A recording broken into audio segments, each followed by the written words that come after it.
জন্য কি মায়া লাগে না। হায়রে উম্মত মসজিদে কেন আসো না। হায়রে মানুষ নামাজ কেন পড়ো না। আজান শুনে আসো যারা বিছানায়,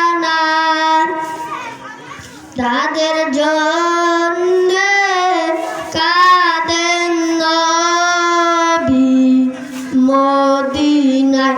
তাদের জন্য কাঁদেন নবী মদিনায়। আসসালামু আলাইকুম ওয়া রাহমাতুল্লাহি ওয়া বারাকাতুহু।